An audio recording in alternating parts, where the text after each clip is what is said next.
జనవరి 25న మనకు రథసప్తమి రాబోతుంది. మనకు అదేంటంటేనండి ఆదివారంతో కూడి వస్తుంది కాబట్టి చాలా చాలా శక్తివంతమైన రోజు. ఈ రోజున మర్చిపోకుండా ఏంటంటే గనక జిల్లెడాకుతో ఇలా చేయండి. మీ కష్టాలు పోతాయి. తప్పనిసరిగా మీరు కోటీశ్వరులాగా మారుతారు. అలానే కాకుండా మీకుండే ఇబ్బందులన్నీ కూడా తొలగిపోతాయి అని చెప్పొచ్చు.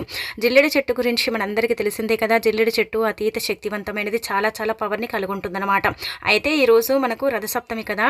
అయితే మనకు సూర్యుడు అంటే కనిపించే దైవం అంటే ప్రత్యక్ష దేవుడు సూర్యుడు అండి. చెప్పాలంటే గనక మనకు కనిపించే దైవం సూర్యుడు కాబట్టి ఏంటంటే సూర్యభగవానుడు మనకు అంటే ప్రతినిత్యం కనిపిస్తూనే ఉంటాడు. మనం సూర్య నమస్కారం చేయటం, సూర్యుడికి నీళ్లను ఆగ్యం ఇవ్వటం, అలానే కాకుండా ఏంటంటే గనక సూర్య నమస్కారాలు చేయటం ఇదంతా కూడా మనం చేస్తూ ఉంటాం.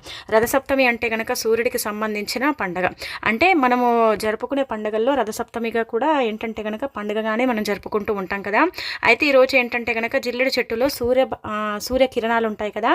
అవేంటంటే ఈ యొక్క జిల్లెడు చెట్టులో దాగుంటాయి అనమాట. అయితే జిల్లెడు ఆకుతో ఈ విధంగా చేసుకోవటం వల్ల మనకు ఉండే కష్టాలు కావచ్చు, బాధలు కావచ్చు, ఇబ్బందులు కావచ్చు, ఏవైనా సరేనండి అవన్నీ కూడా తొలగిపోతాయి. చక్కగా ఏంటంటే గనక మనకు ఐశ్వర్యము, ఆర్థిక అభివృద్ధి నుంచి అంటే మనకు మంచి ఫలితాలు రావటం ఇదంతా కూడా మనకు లభించడానికైతే అవకాశం ఉంటుంది. మన కష్టం తీరాలన్నా, మనకు ధనం రావాలన్నా, ఐశ్వర్యం కలగాలన్నా జిల్లెడాకుతో ఈ పరిహారం చేయండి. అలానే కాకుండా ఏంటంటే గనక ముఖ్యంగా ఈ రథసప్తమి రోజు ఖచ్చితంగా జిల్లెడు చెట్టు దగ్గరికి వెళ్ళి నమస్కారం చేసుకున్నా, అలానే కాకుండా జిల్లెడు చెట్టు చుట్టూ 3 ప్రదక్షిణలు చేసిన, జిల్లెడు చెట్టు దగ్గర ఏంటంటే గనక ఒక చెంబడి నీటిని సమర్పించిన సరేనండి తప్పకుండా మీకు మంచి జరుగుతుంది. అలానే కాకుండా మీ కష్టాలు కూడా పోతాయి. అనేక రకాల సమస్యల నుంచి మీరు బయటపడతారు. రథసప్తమి ఏంటంటే గనక మనము అంటే ఒక్కొక్కరు ఒక్కొక్క రకంగా జరుపుకుంటారండి. ఎంత లేనివారైనా సరే రథసప్తమి రోజు ఏంటంటే గనక పరమానందం చేసి సూర్యభగవానుడికి ఏంటంటే గనక ఇలా నీళ్లను ఆర్గ్యమిచ్చి ఆ పరమానందాన్ని సమర్పిస్తూ ఉంటారు. అయితే ఈ రోజున మీరు ఉదయాన్నే లేవండి, శుచిగా స్నాన కార్యక్రమాలు చేసుకోండి, ఇంటిని వాకిలిని శుభ్రం చేసుకోండి. ముందుగా ఆ తర్వాత స్నానం చేయండి. అయితే స్నానం చేసేటప్పుడు 7 జిల్లెడాకులు అలానే కాకుండా 7 రేగుపళ్ళను ఏంటంటే గనక తల మీద పెట్టుకుని స్నానం చేయండి. ఇలా చేయటం వల్ల దీర్ఘకాలికంగా ఉండే అనారోగ్య సమస్యలు తొలగిపోతాయి. ఆరోగ్యం ఏంటంటే గనక చక్కగా మీకు అంటే లభిస్తుంది. అలానే కాకుండా ఏంటంటే మీరు అనేక రకాల ఇబ్బందుల నుంచి బయటపడతారు. జిల్లెడాకులో ఏంటంటే గనక అతీత శక్తి దాగుంటుంది. జిల్లెడాకు చాలా చాలా పవర్ని కలిగి ఉంటుందండి. ఈరోజు ముఖ్యంగా చెప్పాలంటే ఈ రేగుపళ్ళు ఏంటంటే గనక చాలా బ్రహ్మాండమైనవని మనకు పురాణాలలో చెప్పబడుతుంది. అయితే మన తలపైన పెట్టుకుని మనం స్నానం చేయటం వల్ల మనము అంటే తెలిసి తెలియక చేసిన తప్పులు కావచ్చు, పాపాలు కావచ్చు, ఈ జన్మలో మనకు పట్టి పీడిస్తున్న కొన్ని గ్రహ పీడలు, గ్రహ దోషాలు ఉంటాయి కదా, అవన్నీ కూడా తొలగిపోతాయని పురాణ గ్రంథాల్లో చెప్పబడుతుంది. కాబట్టి స్నానం అనేది ఈ విధంగా ఆచరించండి. స్నానం చేసిన తర్వాత ఎరుపు రంగు బట్టలు కానీ, పసుపు రంగులో ఉండే బట్టలు కానీ ధరించండి. ఈ 2 రంగులు అంటే సూర్యభగవానుడికి ఇష్టం కాబట్టి ఈ రంగులో ఉండే బట్టలు ధరించండి. జీవితంలో ఎప్పుడు ఏంటంటే గనక ఎన్నో కష్టాలు అనుభవిస్తున్నాం, మా కష్టాలు మాత్రం పోవట్లేదు అనుకునేవారు ఈ రోజు మర్చిపోకుండా ఎర్రటి దుస్తువులు స్నానం చేసి ధరించి సూర్యభగవానుడికి ఏంటంటే గనక చక్కగా ఎర్రటి బట్టలు ధరించి నీళ్ళను ఆర్గ్యమిస్తే చాలా మంచిదండి. ఈ రోజున ఈ విధంగా ఏంటంటే గనక సూర్యభగవానుడికి నీళ్లను సమర్పించి ఓం భాస్కరాయ నమః, ఓం ఆదిత్యాయ నమః, లేదంటే కనుక ఓం సూర్యాయ నమః అనే మంత్రాన్ని మనం పఠించుకుంటే తప్పకుండా సూర్యభగవానుడి యొక్క అనుగ్రహం కలిగి మనకు సకల శుభాలు అంటే చేకూరుతాయి. మన కష్టం తీరుతుంది. మనం బాధల నుంచి కూడా బయటపడటానికైతే అవకాశం ఉంటుందన్నమాట. ఈ విధంగా నీటిని సమర్పించిన తర్వాత మీరు ఏంటంటే గుర్తుపెట్టుకోండి, ఇక ఇంట్లో ఏంటంటే మీ పనులు చేసుకోండి. నార్మల్గా ఈరోజు మనం ఏం చేస్తామండి, ఈరోజు రథసప్తమి కాబట్టి ప్రత్యేకించి మనం గోధుమల దీపం పెడతాము. అంటే గోధుమలు పోసి దాంట్లో ప్రమిదను వేసి 7 ఒత్తులను వేసి దీపారాధన చేస్తారు. అలా చేసేసి సూర్యభగవానుడికి ఏంటంటే ఆ దీపాన్ని అంకితం చేస్తారు. ఇలా దీపం పెట్టడం వల్ల కూడా మంచి అభివృద్ధి ఉంటుంది, ఐశ్వర్యం కూడా కలుగుతుందని భావిస్తారు. ఈ దీపం ఏంటంటే కనుక సూర్యభగవానుడికి అంకితం చేయబడే దీపం అని చెప్పొచ్చు. ఖచ్చితంగా ఈరోజు వెలిగించడం అనేది జరుగుతుంది. అయితే ఈ రోజున ఏంటంటే కనుక మనము అంటే తులసి కోట దగ్గరండి మనం పిడికలు పెట్టి దాని మీద పాలు పొంగించి ఆ పాలతో పరమాన్నం చేసి అవేంటంటే కనుక ఆ పరమాన్నాన్ని చిక్కుడు ఆకుల్లో పెట్టి సూర్యభగవానుడికి నైవేద్యంగా నివేదన చేస్తాం. అలానే కాకుండా ఏంటంటే కనుక ఈరోజు ఈ ఆకుల్లో ఔషధ గుణాలు దాగుంటాయన్నమాట. అయితే చిక్కుడాకుల్లో ఇలా మనం ఏంటంటే ప్రసాదం పెడతాం కాబట్టి చిక్కుడుకాయ ఆరోగ్యానికి మంచిదే. ఆకులు కూడా చాలా వరకు సర్వరోగ నివారణి అంటారు. కాబట్టి చిక్కుడాకులతో సహా మనం ఏంటంటే కనుక ప్రసాదాన్ని తినగలిగితే చాలా మంచిది. లేదంటే సూర్యభగవానుడికి నివేదన చేసిన తర్వాత ఆ పరమాన్నాన్ని మనం తింటాం కదా, అయితే అందులో ఒక అద్భుత శక్తి దాగుంటుంది. అది ఎలా అంటే కనుక చాలా వరకు కూడా సూర్యకిరణాలు ఉంటాయి కదా, ఆ సూర్యకిరణాలు ఆ ప్రసాదాన్ని అబ్జర్వ్ చేస్తాయి. అలా అబ్జర్వ్ చేసిన ఆ ప్రసాదాన్ని మనం తినటం వల్ల మనకి ఏవైనా సరే హెల్త్ ఇష్యూస్ ఉంటే అవి కూడా తొలగిపోతాయని మనకు వేద పండితులు చెబుతున్నారండి.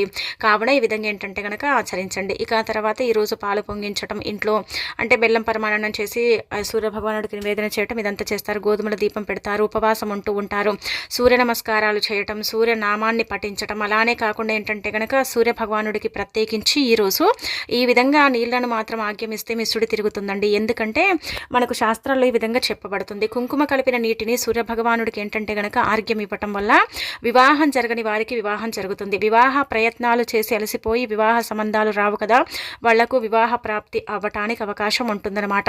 అంటే ఇక్కడ మీరు ఇది కూడా గుర్తుపెట్టుకోండి, ఒక్కొక్కరు ఒక్కొక్క రకంగా పిలుస్తారండి. ఆర్ఘ్యం ఇవ్వటం అంటారు, అర్ఘ్యం ఇవ్వటం అంటారు, నీటిని సమర్పించటం అంటారు, ఇలా రకరకాలుగా పిలుస్తారు. మనం ఏంటంటే ఆర్ఘ్యం ఇవ్వటం అంటాం కాబట్టి ఆర్ఘ్యం ఇవ్వండి. ఆర్ఘ్యం ఇచ్చిన తర్వాత ఏంటంటే గనక మీరు పసుపుతో ఏంటంటే గనక పసుపు కలిపిన నీళ్లను సూర్యభగవానుడికి సమర్పిస్తే ఇంట్లో శుభకార్యాలు జరుగుతాయి. నల్ల నువ్వులను 7 నల్ల నువ్వులను లెక్కబెట్టి నీళ్లలో కలిపి ఆ నీటిని సూర్యభగవానుడికి సమర్పించడం వల్ల శత్రు నివారణ జరుగుతుంది. అలానే కాకుండా భరించలేని కష్టాలతో బాధపడేవారు నీళ్లల్లో ఏంటంటే గనక మిరప గింజలు ఉంటాయి కదా, మిరప అంటే ఇలా ఎండు మిరపకాయలు, వాటి గింజల్ని 5 వేసి ఆ నీటిని సూర్యభగవానుడికి సమర్పిస్తే కష్టాలు పోతాయి. అలానే కాకుండా దిష్టి దోషాలతో బాధపడేవారు, నరదిష్టితో ఏంటంటే గనక సఫర్ అయ్యేవారు ఆవగింజలు ఉంటాయి కదా, ఆవగింజలు 5 వేసేసి ఆ నీటిని సూర్యభగవానుడికి ఆర్ఘ్యమిస్తే చాలా మంచిదనమాట. ఇలా ఒక్కొక్క పదార్థాన్ని కలిపి నీళ్ళల్లో ఏంటంటే సూర్యభగవానుడికి ఆర్ఘ్యం ఇవ్వటం అనేది జరుగుతుందనమాట. ఆర్ఘ్యం అంటారు కాబట్టి ఇలా మీ ప్రాంతానికి తగ్గట్టుగా మీరు ఎలా పిలిచినా పర్వాలేదు, కానీ సూర్యభగవానుడికి ఇలా మీకు ఏదైనా కష్టం ఉన్నా, బాధ ఉన్నా, సమస్యలున్నా, ఇబ్బందులు ఉన్నా ఈ విధంగా ఏంటంటే కనుక నీటిని సమర్పించి ఓం భాస్కరాయ నమః అనుకోండి, లేదంటే ఓం ఆదిత్యాయ నమః, ఓం సూర్యాయ నమః అనుకోండి. ఇలా అంటే 2 చేతులు పైకి ఎత్తి దారను కిందికి వదలాలండి. అలా వదిలిన తర్వాత ఆ చెంబుని బోర్లిచ్చి నమస్కారం చేసుకోవాలి. అలాంటప్పుడు ఏంటంటే కనుక సూర్యభగవానుడు మనకు సంపూర్ణ అనుగ్రహాన్ని ఇస్తాడని పురాణాలలో చెప్పబడుతుంది. ఇలా ఏంటంటే చిన్న చిన్న నియమాలను పాటించండి. ఈ రోజు ఆదివారం అని ఏంటంటే కనుక ఇంట్లో నాన్ వెజ్ను వండటం కానీ తినటం కానీ చెయ్యకండి. సూర్యుడు కనిపించే ప్రత్యక్ష దైవం కాబట్టి సూర్యభగవానుడిని పూజించటం వల్ల ఆరోగ్య ప్రాప్తి కలుగుతుంది, ఐశ్వర్యం లభిస్తుంది. మన జీవితంలో మనం ఏంటంటే కనుక అనారోగ్య సమస్యలతో చాలా ఇబ్బంది పడతాం కదా.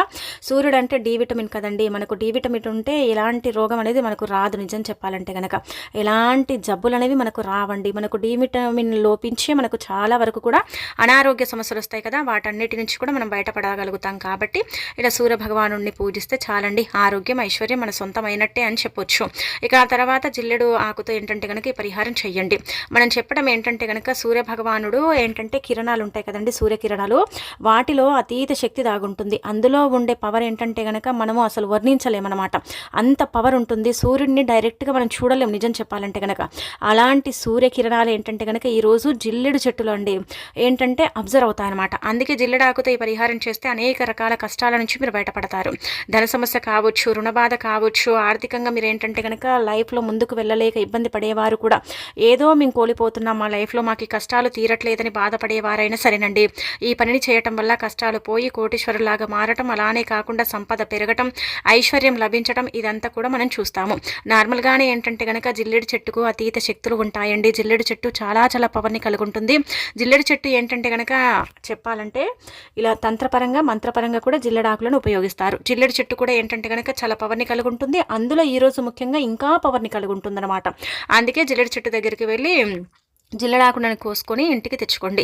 ఎలాగో స్నానం చేయడానికి జిల్లెడాకులు తెచ్చుకుంటాం కదా, అయితే జిల్లెడాకుకు నమస్కారం చేసుకోండి. జిల్లెడు చెట్టుకు నమస్కారం చేసుకొని మా అవసరం కోసం తీసుకెళ్తున్నామని చెప్పుకొని ఆ తర్వాత ఏంటంటే కనుక జిల్లెడాకుని ఇంటికి తెచ్చుకోండి.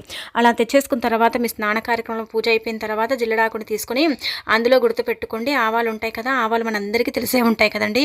అయితే 1 స్పూన్ అన్ని ఆవాలు తీసుకొని కుంకుమ పసుపు పోసేసి ఇంకా తర్వాత ఏంటంటే కనుక జిల్లెడాకులు ఇదంతా కూడా పెట్టండి.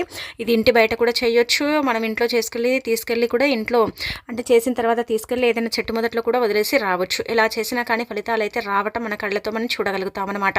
మన కళ్ళతో మనం ఏంటంటే కనుక ఫలితాలను చూసి ఆశ్చర్యపోతామని చెప్పొచ్చు. కాబట్టి ఈ విధంగా ఏంటంటే ఇలా చెయ్యండి. ఇలా చేసిన తర్వాత ఏంటంటే జిల్లెడాకులో మొత్తం అండి, జిల్లెడాకు కూడా అతీత శక్తులు ఉంటాయి కాబట్టి ఆవాలు కుంకుమ పసుపు పోసేయండి. అర స్పూన్ కుంకుమ పసుపు, 1 స్పూన్ ఆవాలు.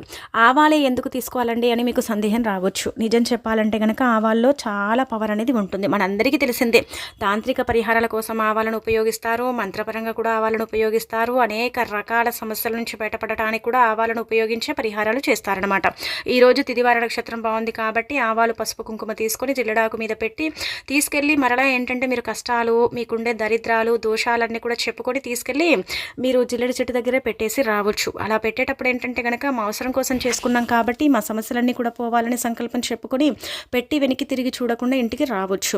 అలా జిల్లెడి చెట్టు దగ్గరికి వెళ్ళలేమనుకునేవారు ఏదైనా సరే మీ ఇంటి నుంచి కొద్దిగా దూరం ఉండే చెట్ల దగ్గర కూడా వదిలేసి రావచ్చు. ఇంట్లో మాత్రం పెట్టకూడదు, ఇంటికి దగ్గరలో మాత్రం పెట్టుకోకూడదు.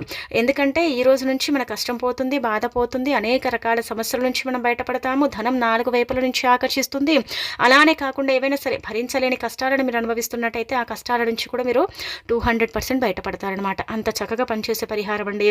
అంతలా ఏంటంటే కనుక మీకు ఫలితాన్ని తెచ్చిపెట్టే పరిహారం అని చెప్పొచ్చు. కాబట్టి మర్చిపోకుండా ఈ రోజున ఈ పరిహారం అనేది చేసుకోండి. ఇది చాలా చాలా శక్తివంతమైన పరిహారం. అంటే జిల్లెడ ఆకుకు చాలా శక్తి ఉంటుంది కాబట్టి అందులో పెట్టిన వస్తువులు కూడా చాలా పవిత్రమైనవి, చాలా శక్తివంతమైనవి. మన కష్టాన్ని తీర్చేంత శక్తి వీటికి ఉంటుంది. అలానే కాకుండా మనకు మంచి ఫలితాలను తెచ్చిపెట్టే అంత శక్తి కూడా వీటికి ఉంటుంది. కాబట్టి వీటితో ఈ పరిహారం చేసుకోవటం వల్ల మనకు మంచి జరుగుతుంది, కానీ చెడైతే జరగదండి.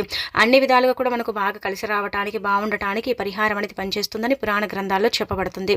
కావున మర్చిపోకుండా ఈ జిల్లెడాకు పరిహారం అయితే చేసుకోండి. ఈరోజు తప్పనిసరిగా జిల్లెడ చెట్టుని తాకటం, జిల్లెడి చెట్టుకు నమస్కారం చేసుకోవటం, ప్రదక్షిణలు చేస్తాం.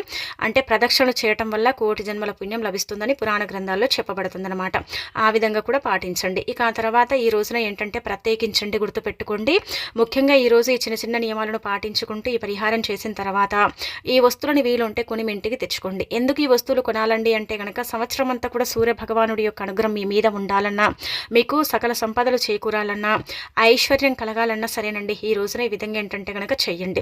మీరేం చేయండి అంటే కనుక ముందుగా చెప్పాలంటే కనుక ఈరోజు ప్రత్యేకించి గోధుమలు కొంటే చాలా మంచిదండి. గోధుమలు అంటే సూర్యకారకంగా భావిస్తారు కాబట్టి గోధుమలు కొంటే చాలా మంచిది. ఎందుకంటే గోధుమలతో మనం దీపం పెడతాం కాబట్టి గోధుమల్ని ఇంటికి కొని తెచ్చుకొని ఈ విధంగా ఏంటంటే కనుక 11 ఒత్తులు కానీ 7 ఒత్తులను కానీ వేసేసి జిల్లెడాకుల మీద గోధుమలు పోసి దానిపైన ప్రమిదను పెట్టేసి ఇలా దీపారాధన చెయ్యండి.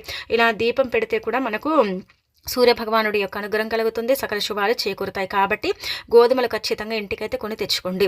గోధుమలు అంటే కొనడంతో పాటు గోధుమ పిండి కూడా కొనొచ్చు. అలానే కాకుండా గోధుమ రవ్వ ఉంటుంది కదా, అది కూడా మనం కొనొచ్చండి. దానితో పాటు బెల్లం కూడా కొనొచ్చు అనమాట. బెల్లం కూడా ఏంటంటే కనుక మనం ఈరోజు పరమాన్నం చేసుకుంటాం కాబట్టి బెల్లం కూడా కొని ఇంటికి తెచ్చుకోండి. మంచి జరుగుతుంది, చెడైతే జరగదు కదా. కావున బెల్లము, గోధుమలు, గోధుమ రవ్వ, గోధుమ పిండి, అలానే మనము ముఖ్యంగా గమనించుకుంటే ఈ వస్తువులను ఇంటికి తెచ్చుకుంటే మహా అదృష్టం అన్నమాట. దరిద్రుడు కూడా ధనవంతుడు అవ్వటానికి అవకాశం ఉంటుంది. వస్తువుల వల్ల మనం ఎప్పుడు చెబుతాం కదా, అదృష్టం అనేది తప్పనిసరిగా పడుతుందండి. మనం చాలా వరకు ఏమనుకుంటామంటే అసలు వస్తువుల వల్ల ఏం జరుగుతుంది అనుకుంటారు, కానీ వస్తువులు దైవకారకంగా భావిస్తారు. ఆ వస్తువులు ఏంటంటే దైవానికి అంకితం చేయబడతాయి కాబట్టి వస్తువుల వల్ల మనకు మంచి జరుగుతుంది, కానీ చెడు జరగదు. కావున మీకు నచ్చిన వస్తువులండి, గోధుమ పిండి కానీ, గోధుమ రవ్వ కానీ, బెల్లం కానీ, ఇక మీకు నచ్చినవి తెచ్చేసుకోండి, సరిపోతుంది. ఈరోజు నిజం చెప్పాలంటే కుంకుమ పసుపు కొంటే కూడా మంచిదనమాట. కుంకుమ పసుపు కొనటం వల్ల కూడా ఏంటంటే కనుక మంచి ఫలితాలు వస్తాయి. అదే కుంకుమ పసుపుతో మనం ఏంటంటే కనుక ఈరోజు పూజలో ఉపయోగించుకుంటే ఇంకా మంచిదండి. అనేక రకాల దిష్టి దోషాల నుంచి మనం బయటపడతాం. ఆరోగ్యం, ఐశ్వర్యం కూడా మన సొంతమవుతుంది. మనకు అన్ని విధాలుగా కూడా బాగా కలిసి రావడానికి కూడా అవకాశం ఉంటుంది. కాబట్టి విధంగా ఏంటంటే కనుక ఈ చిన్న చిన్న నియమాలను పాటించండి. ఇలా పాటించి ఏంటంటే కనుక ఫలితం అనేది పొందండి. ఈరోజు మనం ఏంటంటే చిక్కుడు ఆకుల్లో ఏంటంటే ప్రసాదం పెట్టేసి సూర్యభగవానుడికి ఆర్ఘ్యం ఇస్తాం కదా, అంటే ఇలా ప్రసాదం నివేదన చేస్తాం కదా. నివేదన చేసిన తర్వాత మళ్ళీ తిరిగి ఆ ప్రసాదాన్ని మనమే తీసుకుంటాం. అలా తీసుకునేటప్పుడు చిక్కుడాకులను తీసి పడేస్తూ ఉంటారు. కానీ గుర్తుపెట్టుకోండి, వేడి వేడి అంటే చిక్కుడాకుల మీద మనము పరమాన్నం పెట్టినప్పుడు ఆ చిక్కుడాకులు కూడా ఉడికిపోతాయి. ఒక రకంగా చెప్పాలంటే మనం తీసి పడేయాల్సిన అవసరం లేదు. చిక్కుడాకులతో డైరెక్ట్గా తింటే ఇంకా మన శరీరం అనేది ఉక్కులాగా మారుతుంది, మనకి ఇంకా మంచి జరుగుతుంది, మంచి ఫలితాలు అనేవి వస్తాయన్నమాట. అలానే కాకుండా ఏంటంటే కనుక మన శరీరంలో ఉండే రోగాలన్నీ కూడా పోతాయని పురాణ గ్రంథాల్లో చెప్పబడుతుంది. కాబట్టి చిక్కుడు ఆకులతో సహా ఈరోజు ఏంటంటే కనుక బెల్లం, పరమాన్నం ఇలాంటివి ఏంటంటే కనుక స్వీకరించండి. అలా స్వీకరించేసి ఏంటంటే సూర్యభగవానుడి యొక్క అంటే అనుగ్రహానికి పాత్రలు కండి. ఇక ఈ రోజున ఈ విధంగా చిన్న చిన్న నియమాలు పాటించి స్వామివారి యొక్క అనుగ్రహానికి ఏంటంటే కనుక పాత్రలు కండి.